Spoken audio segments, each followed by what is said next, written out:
Lorsque l'on développe des interfaces web modernes, il devient rapidement indispensable d'optimiser son temps et d'assurer la cohérence graphique des pages.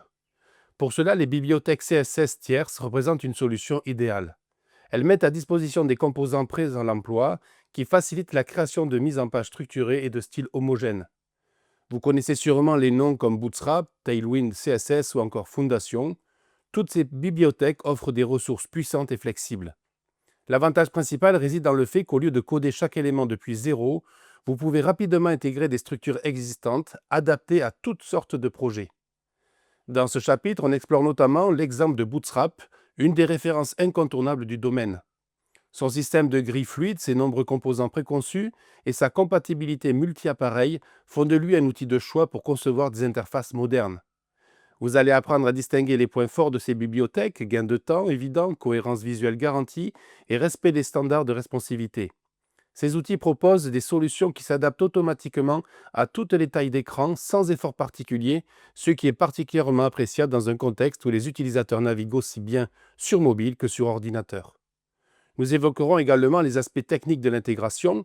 Deux méthodes principales existent, l'utilisation via CDN, qui permet d'insérer facilement les fichiers nécessaires grâce à des liens externes, ou l'hébergement local, qui offre plus de contrôle mais demande un peu plus d'organisation. Vous voyez aussi qu'au-delà des avantages immédiats, ces bibliothèques sont pensées pour être personnalisables grâce aux variables SAS ou en surchargeant les classes CSS existantes. Il est possible d'adapter l'apparence des composants à l'image spécifique de votre site. Une vigilance particulière doit être maintenue sur certains points. Il peut arriver que l'on surcharge un projet avec des fichiers inutiles si l'on n'est pas attentif à la sélection des composants. D'où l'intérêt d'optimiser, de nettoyer régulièrement son code pour maintenir des performances élevées. Enfin, l'accessibilité est un critère à ne jamais négliger.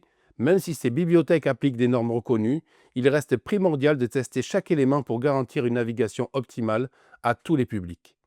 Ce chapitre vous permet donc d'avoir une vision claire des étapes pour intégrer une bibliothèque CSS dans un projet, mais aussi des bonnes pratiques pour tirer le meilleur parti de ces outils tout en évitant leurs pièges classiques.